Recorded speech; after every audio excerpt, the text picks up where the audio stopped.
Hello বন্ধুরা, সবাই কেমন আছো? তো দেখো, আজকে আমরা কোথায় চলে আসছি। আজকে আমরা আসছি একটা কফি শপে খাওয়ার জন্য। কফি আর একটা করে কেক নিলাম। এদিকে রাসেল ফোন চালাতে ব্যস্ত, আমি এদিকে দেখছি আইস কফি আমার চলে আসছে একটা, আর মেহবুব কফি খেয়ে কেক খেয়ে বলছে মিয়া মিয়া হয়েছে। এদিকে আমি চলে আসলাম ক্যামেরার সামনে, দেখছি অনেক রোদ।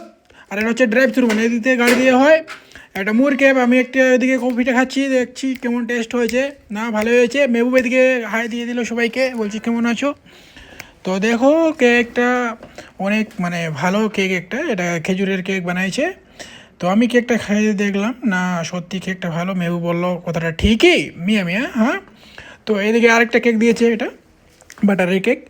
তো যাই হোক, অনেক ভালোই হলো। আর আমরা আসি রাসেল মামার কফিতে, এর আগেও আসছিলাম, তোমরা জানো। তো টাকা পয়সাটা তো সেটা তো আমাদের কাছে ম্যাটার করে না, আগে খাওয়া দাওয়াটা সেটা তোমরা ভালোভাবেই জানো। এদিকে দেখছি আবার কফি শপের উপরে মনে করো প্রচুর হাওয়া করছে, যে গাছগুলো হিলতিছে। বাইরে দৃশ্যটা দেখো, অনেক রোদ। তো আমরা এখন চলে যাচ্ছি আল্লাহরাজি মসজিদের সামনে চলে আসি। চলো সবাই ভালো থাকো, সুখে থাকো, টাটা বাই বাই, আল্লাহ হাফিজ।